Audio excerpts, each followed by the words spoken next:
This morning's sharing is entitled, What Makes One a Good or Worthy Person? The emphasis was on the term, the Pali word called Sappurisa Sutta. And as mentioned, this series will be on the Cula-punnama Sutta, the shorter full moon night discourse from the Majjhima Nikaya, Sutta number 110.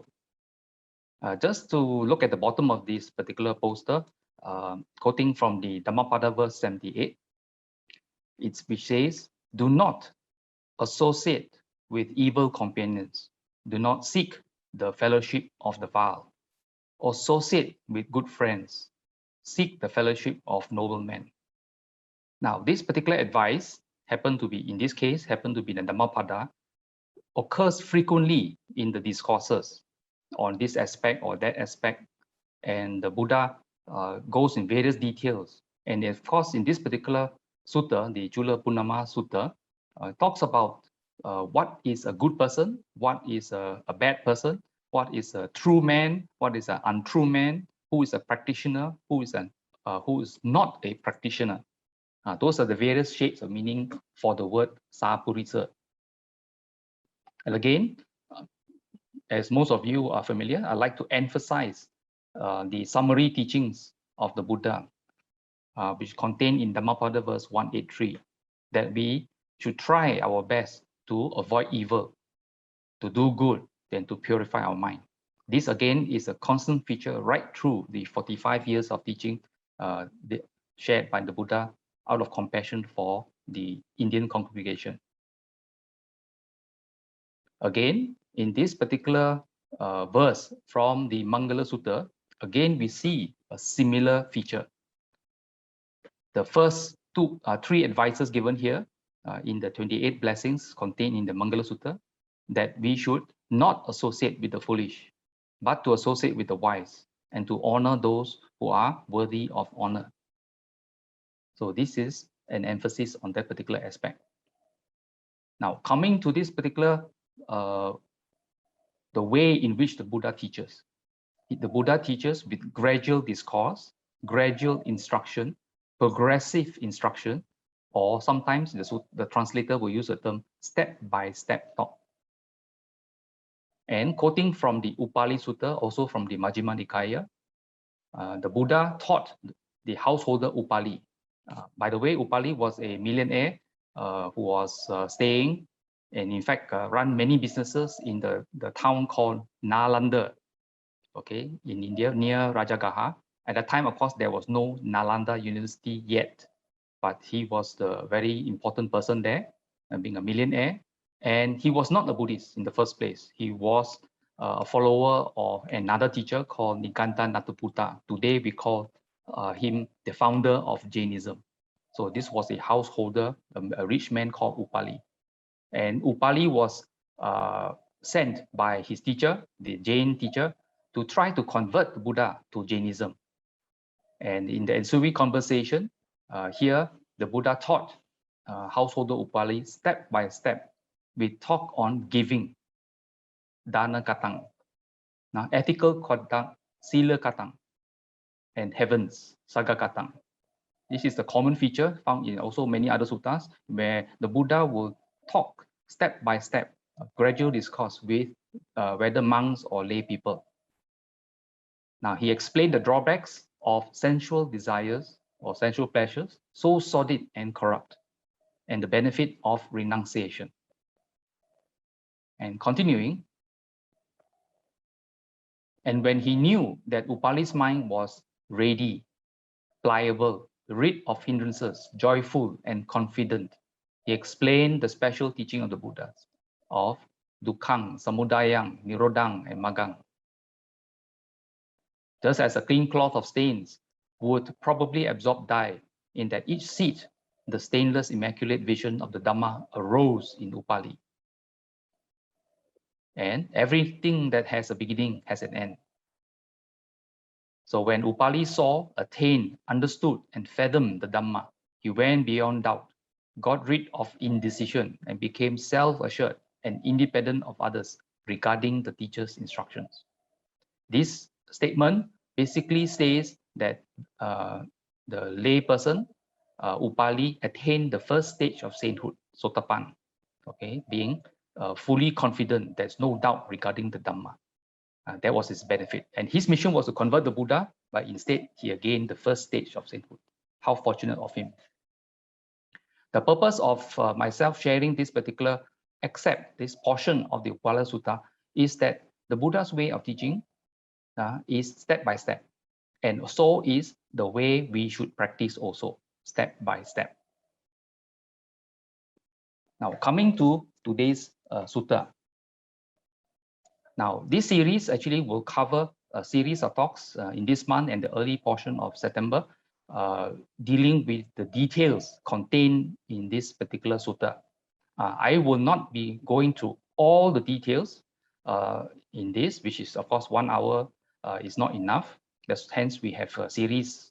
We have this series that covers many weekends, but I will concentrate on certain features. But since I'm the first speaker in this series, I will introduce the sutta, get you go through quickly without too much details, all the main features of this sutta. But at a certain point, I will zoom in on particular areas I wish to cover. So at one time, the Buddha was staying near Savatthi, happened to be the capital city of the Kosala kingdom, in the eastern monastery, the tilt house of Megara's mother. Now, this one, I underline the word Megara's mother is interesting. Megara's mother actually refers to Lady Visakha. And why is it Megara? Megara is actually her father-in-law.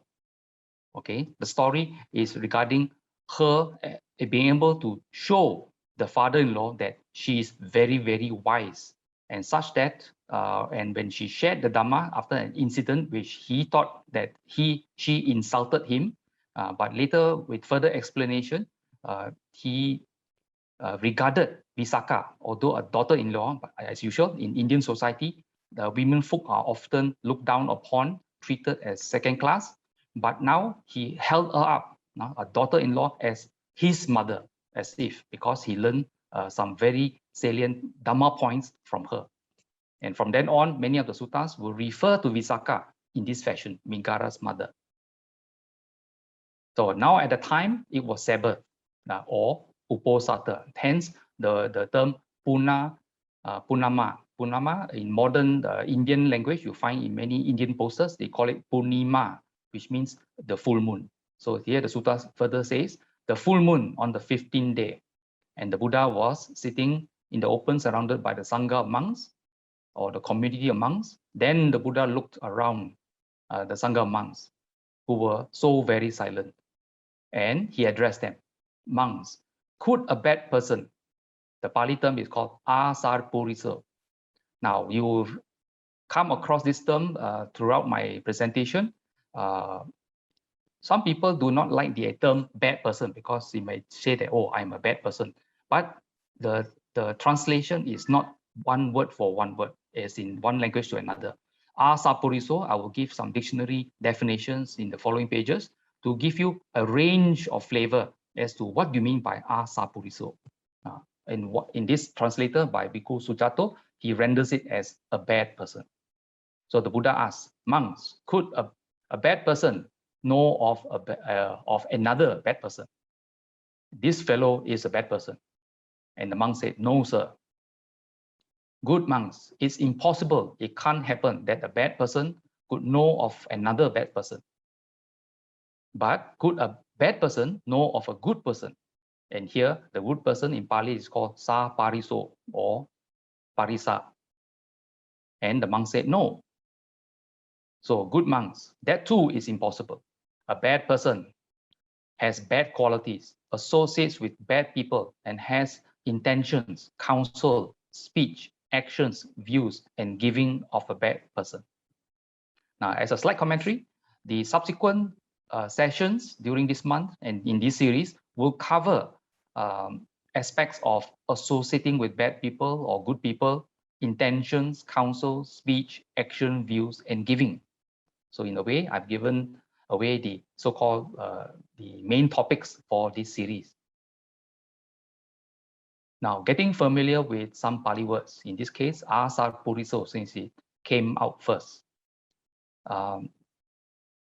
Through the suttas, translations, various translations of suttas, it has been rendered as the untrue man, a false person. But that one is very vague. But for us to understand more plainly is the one it underlined. One who habitually breaks the precepts is classified as asappurisa. Now, it also means one who is evil, empty, confused, a fool blinded by ignorance, bad individual, a bad person, ignoble, and so on. Okay, so for most of us, it is easier understood as one who habitually breaks the precepts, a precept breaker, the one who doesn't bother to follow even the simple 5 precepts. What about sappurisa? Well, sappurisa is actually made up of 2 words, the sat as a root word and purisa. Sat meaning good, purisa being a person, so a good person. Now, in the Pali Text Society, Pali English Dictionary, it also rendered a good and worthy man. In yet another dictionary, the Concise Pali English Dictionary, is rendered as a righteous man. It also known as a good person, a fair, upright, honest, and recommendable individual. And more precisely, you have other renditions: the good person, good man, true man, virtuous person, even the true practitioner. And for the rest of us, one who keeps the precepts. That is a very important aspect. The aspect of wholesomeness or kusala and punya or meritorious actions are sometimes applied in a very, very broad sense, okay, in various other suttas. So you can see the range of meanings of sappurisa as well as asappurisa.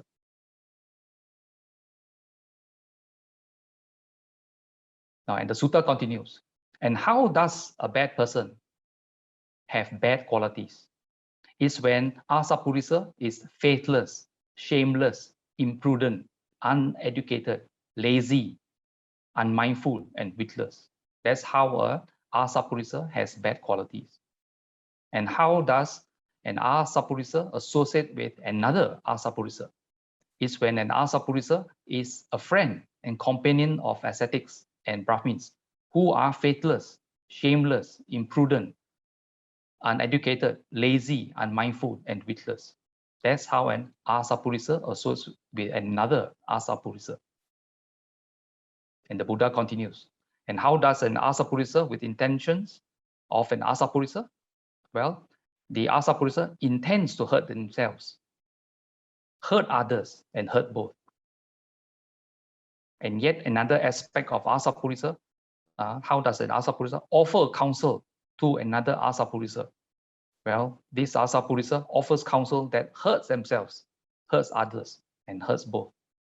Now, you notice that these few paragraphs already indicate a certain trend, and some of you may have heard of similar considerations. The Buddha's advice to consider this in the case of the Ambabalitika Rahulovada Sutta, in which the Buddha was teaching his son, Venerable Rahula. The Buddha taught little Rahula how to consider actions based on body, speech, or mind. Why? Considering whether those actions hurt other people or not, those actions hurt themselves or not, or hurt both of them. And if it hurts, it is true for any of these iterations, that means hurt others, hurt themselves, and hurt both, then he should stop doing those actions. This is one way in which we can, what I call, censor or judge judge our actions, whether by body, speech, or mind. And again, in this sutta, the Buddha uses the same criteria in various aspects, whether through intention, from counseling, through speech. In this case, an asappurisa uses speech that is false, divisive, harsh, and nonsensical. And how does an asappurisa have the action of an asappurisa? Well, the asappurisa kills living creatures, steals, and commits sexual misconduct. And how does an asappurisa have the view of an asappurisa? Well, this asappurisa has the idea that there's no meaning in giving. That means dana, no meaning in sacrifice or offerings.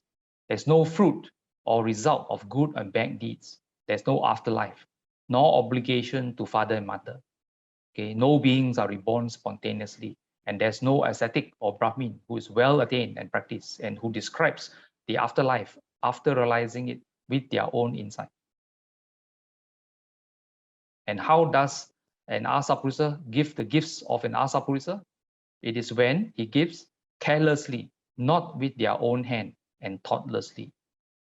Now, this is not a new aspect we have come across in other sharings. You will have come across the Buddha in, say, like Dana Sutta and other suttas talking about dana, that when you want to give, try not to give via another person. That means give on behalf of you. Try to offer, try to give, try to practice dana with your own hands by giving personally, thoughtfully, and carefully. These are some of the aspects so that you can, what I call, practice mindfulness while practicing dana. So that person, the asappurisa, who has such bad qualities, frequents asappurisa and has the intentions, counsel, speech, actions, views, and giving of an asappurisa. So when their body breaks up after death, is reborn in the place where aparpurisang are reborn. Aparpurisang means people. This kind of people are reborn. And what is the place where aparpurisang are reborn? Hells, niraya, or the animal realm, the rachana yoni. So monks, could a good person, a sappurisa, know of another sappurisa, that this person is a good person? And the monk said, yes, sir. Good mendicants, it is possible that a good person know of another good person. This fellow is a sappurisa. But could a sappurisa know of a bad person, the asappurisa? And the monk said, yes. Good monks, that too is possible. So a good person, a sappurisa, has good qualities, associates with good people, has intentions, counsel, speech, actions, views, and giving of a good person. And how does this good person have good qualities? It's when a sappurisa is faithful, conscientious, prudent, learned, energetic, mindful, and wise. That's how a sappurisa has good qualities. Incidentally, the later portion of my sharing this morning will cover the aspects of the faithful, conscientious, and prudent qualities of a sappurisa. And how does a sappurisa associate with another sappurisa? That's when the good person or sappurisa is a friend and companion of ascetics who are faithful, who has saddha, who is conscientious, who has hiri, prudent, otapa, learned, bahusuto, energetic, arada viriyo, mindful, upatita sati, and wise, who has panya. That's how a sappurisa associates with another sappurisa. And how does the good person have intentions of a good person? It's when sappurisa doesn't intend to hurt themselves, hurt others, and hurt both. So these are the same three criteria I mentioned earlier. And how does a sappurisa offer counsel to another sappurisa? Where he offers counsel that doesn't hurt themselves, hurt others, and hurt both. And how does a good person have the speech of a sappurisa? Well, he refrains from speech that is false, divisive, harsh, or nonsensical. And how does a sappurisa have the action of a sappurisa? Well, the sappurisa refrains from killing living creatures, stealing, committing sexual misconduct. And how does a sappurisa have the view of a sappurisa? Well, that's when he has meaning in giving. That means he holds dana, sacrifice, and offerings, that there are fruits and results of good and bad deeds. There is an afterlife. There are duties to mother and father. And They are beings reborn spontaneously, and there are ascetics and Brahmins who are well attained and practice, and who describe the afterlife after realizing it with their own insight. And how does a good person or sappurisa give the gifts of a sappurisa? Well, the sappurisa gives a gift carefully with their own hand and thoughtfully. They don't give dregs, meaning leftovers. They give it consideration for consequences. That's how a sappurisa gives the gifts of a sappurisa. So that sappurisa who has such good qualities associates with other sappurisa has the intentions, counsel, speech, actions, views, and giving of a sappurisa. When their body breaks up after death, is reborn in the place where sappurisa are reborn. And what is the place where good people are reborn? The state of greatness among gods or humans. So this is the fortunate ending of a sappurisa in other planes of existence or human realm. So that is what the Buddha said. Satisfied, the monks were happy with what the Buddha said. And that was the end of the sutta. As mentioned, I went through quickly through many of the points mentioned in this particular sutta, which will be covered in subsequent sharings in this month and the next. Now, summarizing the aspects that I will be talking about today, a good person, sappurisa. So what is a sappurisa? One who has saddha, who is confident, who is faithful, and has conviction. One who has hiri. Hiri means shame of wrongdoing, and also translated as who has conscience and who acts with conscientiousness. One who has ottappa, who is concerned of wrongdoing, who is prudent. These are the three which I will cover the balance of this morning. And next time we meet, we will cover the others, meaning bahusuto, being learned, arada viryo, being energetic in the practice, upatita sati, being mindful, or rather unmuddled mindfulness, and has panya, has good discernment, who is wise. These are the definitions according to this sutta regarding what a good person, what a sappurisa is. So what is saddha? Going a little bit more detail, I prefer the term confidence as opposed to faith. But frequently in the suttas, translators use the term conviction or trust. Now, saddha in the terms as interpreted as faith is of interest right through the world, through history, whether through political institutions, through governments, through philosophies, through religions. Very often, faith is emphasized. But faith has certain characteristics. In this particular article written by Sharon Salzberg long time ago, she used the term bright faith, a sense of being drawn, being able to draw near, to open up, to be inspired. It is powerful but unreliable. There is an emotional quality, a wonderment and excitement.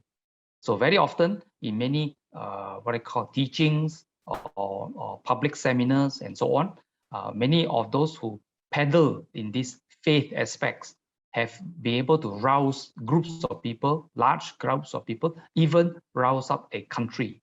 And what they do after that, that's another matter. So people like Adolf Hitler has roused up many in Germany, and that resulted in the Second World War, where many millions have died.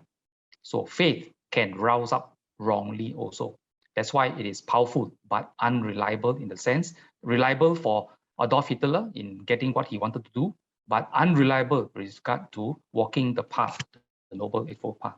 So here I call this kind of faith blind faith, because there is no reasoning. There is only excitement, there's only wonderment, and appeals to the emotional quality. This kind of faith, not rooted in understanding or realization, is dangerous. This is not saddha as taught by the Buddha, but also called faith. So beware of what kind of faith do you have.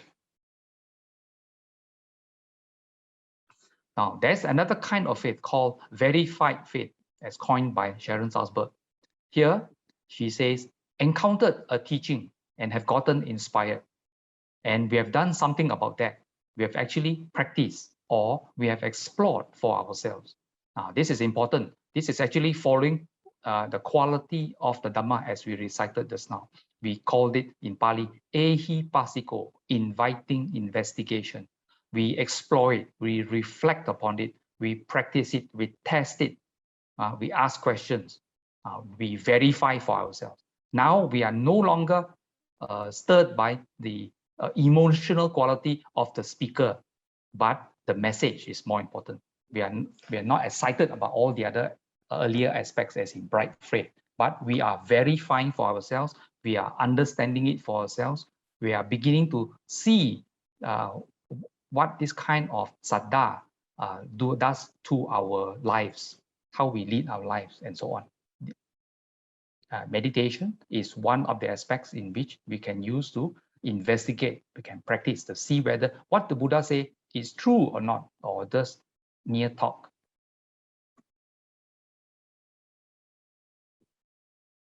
Moving forward, we have the most important form, the unshakable faith, unshakable saddha. Now, we have experienced something so deeply and strongly that from that point on, there's no turning back. We know from our own experience that this is how things are through our own understanding. Now, this is how things are. Sounds like the Pali word yatha bhuta. This is exactly what it means. We have experienced something so deeply and strongly. Why? And there's no turning back. Why? We have understood so much. We have seen it so much.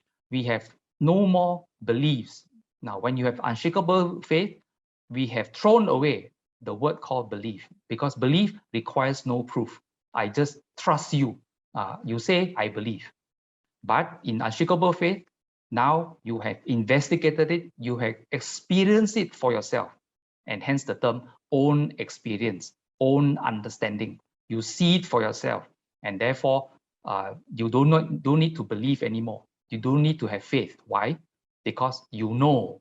So you replace belief with knowledge, personal knowledge.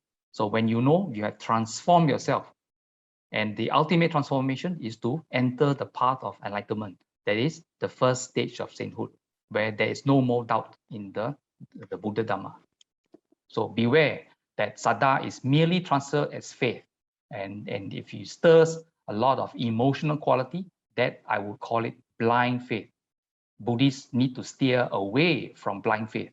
We need to verify and follow the Buddha's advice, to explore, to investigate for ourselves, ehi pasiko, and move onward, move forward, progress towards our own experience, throwing away the concept of belief. Now, in this particular Dana Sutta, D-H-A-N-A, Dana means wealth or treasures. Now, as Savatthi monks, there are these 7 kinds of treasures. What 7?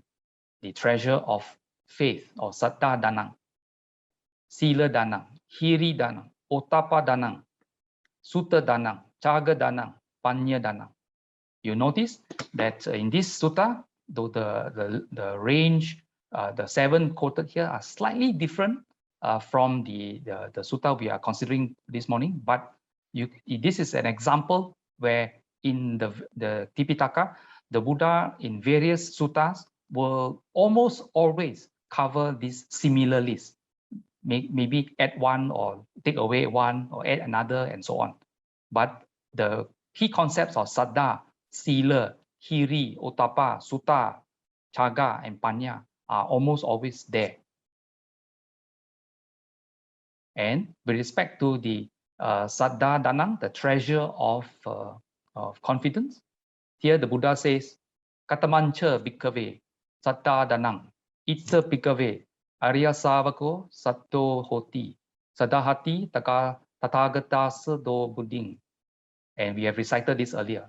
Ipitiso bhagava arahang samma sambuddho vicha charana sampanno, sugato loka vidu, anuttaro, purisa dhamma sarati, sattha deva manusanam, buddho bhagavati, idang bujati bhikkhave, saddhadanam. So what is this treasure of conviction, treasure of saddha? Indeed, the Blessed One is worthy, rightly self-awakened, consummate in knowledge and conduct, well gone, an expert with regard to the world, and excel as a trainer of those people, fit to be tamed, a teacher of gods and human beings, awakened and blessed. And this is called the treasure of conviction. So here the Buddha emphasizes that saddha is in the Buddha, the realization of the Buddha. In yet another sutta from the Anguttara Nikaya book of 6, Anusattitana Sutta. Anusati is a Pali term talking about recollection, talking about reflection, thinking over, considering. Those are the, so this sutta is about the things we should consider. And how do we develop? Well, the Buddha says a noble disciple recollects the qualities of the Blessed One. And when the noble disciple recollects the Blessed One, their mind is not full of greed, hatred, and delusion. At that time, their mind is unswerving, based on the Blessed One. The noble disciple whose mind is unswerving finds joy in the meaning and the teaching, and finds joy connected with the teaching. Here, I would like to draw attention to the bottom paragraph, finds joy in the meaning and teaching. That means it is not mere recitation of Itipiso, Bhagava, and so on. It is knowing the meaning.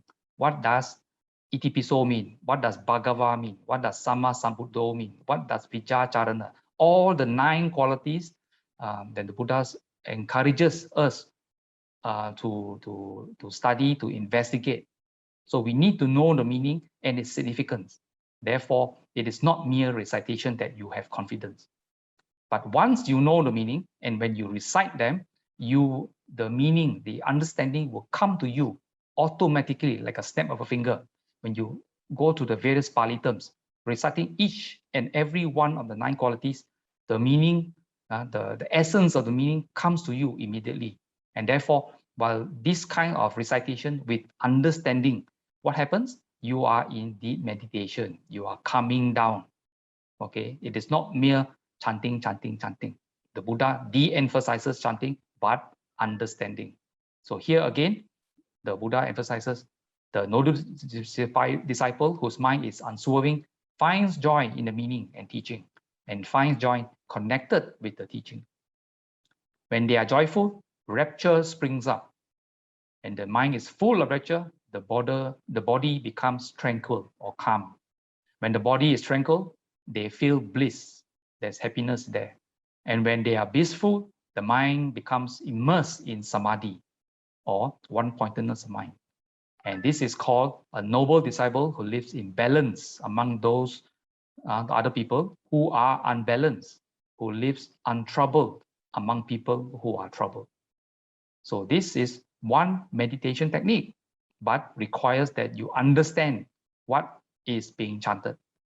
Okay, what does each and every one of the 9 qualities mean? And this sutta continues.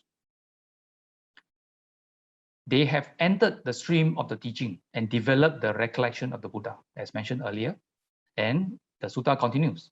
The noble disciple continues to recollect the teaching. Just now, the qualities of the Dhamma, Swakato, Bhagavata, Dhammo, and so on, and know their meaning too. And similarly, recollects the Sangha, Supatipanno, Bhagavato, Savaka Sangho. We know the meaning, each and every one of the qualities of the Arya Sangha. Know our own ethical conduct. We are familiar with our conduct, whether we have been observing the precepts and so on. Know our own generosity. And a noble disciple recollects the deities. And why the deities? Because the deities got to be deities because they have been very wholesome. They have been practicing to some extent. And that's why they are deities. Okay, and so on. So the references are given at the bottom. You can read it in greater detail at your own pleasure. So what is hiri? Hiri frequently translated as shame, but I don't quite like the idea of shame. What do you mean by shame?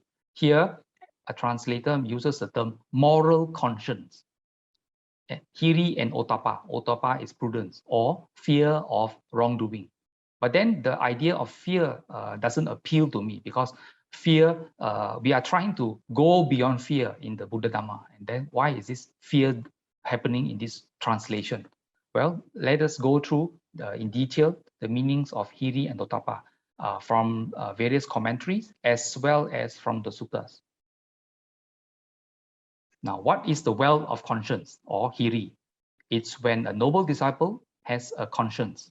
They are conscientious about bad conduct by way of body, speech, and mind. This is called the wealth of conscience. And what is the wealth of prudence? Is when the noble disciple is prudent. They are prudent when it comes to bad conduct by way of body, speech, and mind. And prudent when it comes to acquiring of any bad, unskillful qualities. This is the wealth of prudence, according to this sutta. Now, on Hiri, moral conscience as mentioned, or some translators use the term moral self-respect. Now, Hiri can be thought of as conscience or self-respect. She, the term Hiri is feminine in the Pali grammar, flies into our mental world at the moment when we are considering doing something that we know deep down to be wrong. That is called conscience. Very often we are, when we are born, we are brought up, and of course we come from a previous existence, we have some understanding of morality, of what is right and what is wrong from our previous births, from our earlier samsaric learning, from our parents, and from Dhamma learning also. So we need know deep down that something is wrong, some kind of intuition, what we call conscience or Hiri. So Hiri is our personal sense of ethical integrity, our moral compass, our intuitive understanding of what is right and wrong, what's appropriate and what isn't. Now, she's not a severe critic, but a soft, caring voice whispering in our ears and guiding us through our lives with courage and compassion. She saves us from the demons lurking within and stands beside us when we say, no, that's not right. I will not do it, or say it, or think it. So think it means is our mental consideration, but more importantly, not to do it in terms of action or to say it. So Hiri is our conscience, our moral compass. And we can develop this moral compass to bring up to higher and higher levels of levels. And what is Otapa? Translated as prudence. Otapa is the elemental force of caring for others and respecting their concerns. In the Pali term, in Pali grammar, Otapa is a neuter. It is not male, it is not female, but it is neuter. And it appears on the scene when we are tempted to do something that is against the laws of propriety, is outside the social norm, or would be condemned by the people we respect. So it has aspect of outer, whether other people's view of us and so on. Otapa draws its strength from the fact that we are social creatures who belong to a family or community, and that our actions are rooted in and accountable to a larger collective order. Our Sangha, our community, is like a group of stars that helps us navigate a moral course. Otapa points steadily at the inherent respect we possess for others as our North Star and helps us say, I care about the opinion of the group and would not have my friends be ashamed of my actions or my words or even my thoughts. So Otapa cares about the opinions of others so that we control our actions, so that we don't do anything inappropriate. In many of the suttas, the Buddha regards Hiri and Otapa as our guardians. Moral conscience and prudence. Now, as guardians, clearly from the definitions given earlier, this quality of Hiri and Otapa actually helps us to practice even as simple as the 5 precepts. We steer clear of what is shameful, what is hurtful to other living beings. We have consideration for them and so on. So those are the things that actually guide us in our practice of the precepts and other akusala type of or unwholesome actions. The Buddha said, they guard the world, protecting it from getting broken by the onslaught of the worst parts of ourselves. Without them, they could act like beasts, ravaging even their own mothers. We all know that what atrocities human beings are capable of. For so many victims, Hiri and Ottappa do not always show up in time, held at bay by their nemesis, Ahiri and Anottappa. These two anti-heroes are present every time a harmful, cruel, or ignorant deed is done, blocking out the benevolent effects of conscience and respect. So we need to ensure that Hiri and Ottappa is always ruling the world, as opposed to Ahiri and Anottappa. Hiri and Ottappa are also our protectors. These two bright qualities, monks, the Buddha said, protect the world. What two? Conscience and prudence, or Hiri and Ottappa. If these two bright things did not protect the world, there will be no recognition of the status of mother, aunts, wives, partners of teachers, and respected people. The world will become promiscuous like goats and sheep, chickens and pigs, dogs and jackals. But because the two bright things protect the world, there is recognition of status of mother, aunts, wives, partners of teachers, and respected people.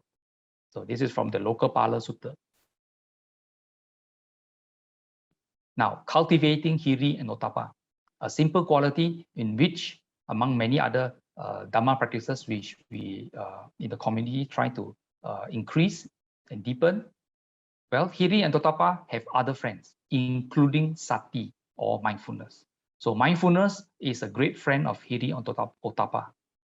Now, who goes first into every fray and summons the team into action.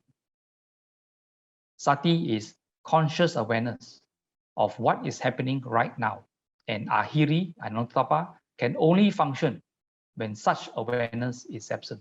Clearly, so if we are walking the Dhamma path, as long as we practice mindfulness, even some degree of mindfulness in practicing the precepts, it will be very difficult for us to break any one of the 5 precepts, because with mindfulness comes together with Hiri and Ottappa that prevents us from hurting ourselves and hurting others.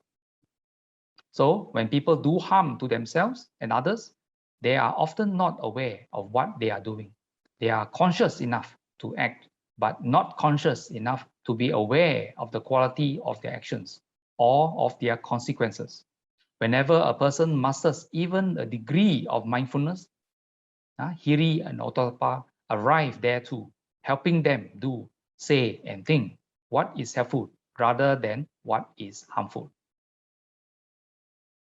So summoned from within, it is up to us to put them to work and to learn how to save ourselves. So as long as we are cultivating stronger and stronger mindfulness, or sati, Hiri or Ottappa will always be there. Okay, so in a way, cultivating of Hiri or Ottappa requires that we develop mindfulness. And again, I show this, a summary of the Buddha's teaching that we should avoid evil, do good, purify our minds. And this is the teaching of all the Buddhas. And why am I showing this?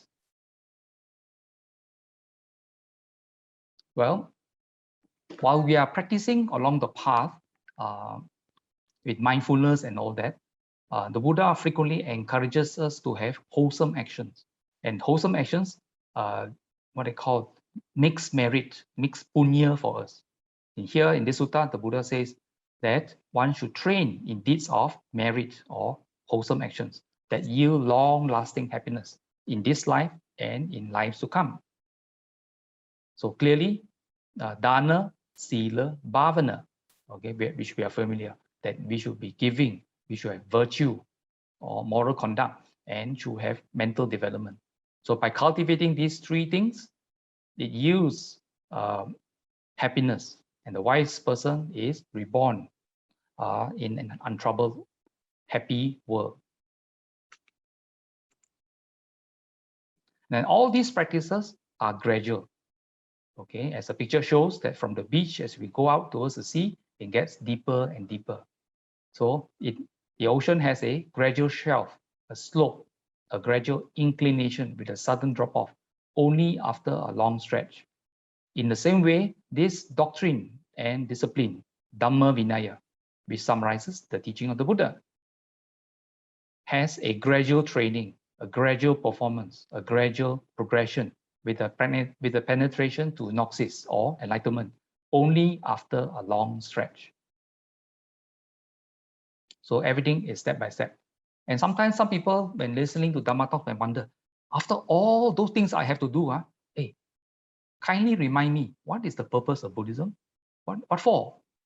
Well, the Buddha summarizes in the Mahavagga found in the Vinaya Pitaka when he advised the first 60 arahats to go out.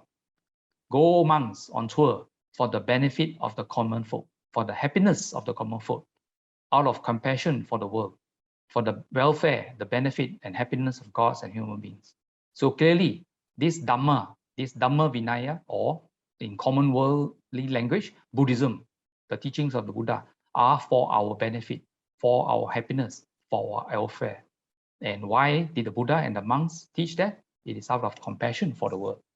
So all these steps, points given earlier, it is actually for us, and so on. So again, today we talked a little bit about a good person, the sappurisa. And what is a sappurisa? As given in this particular sutta, the person has saddha, the person has hiri, the person has ottappa. And when we meet again, we will cover the balance 4, the bahusutto, arada viriyo, uttapita sati, and panya. Okay. So that's the end of my sharing. Sabbe sata sukhi hontu.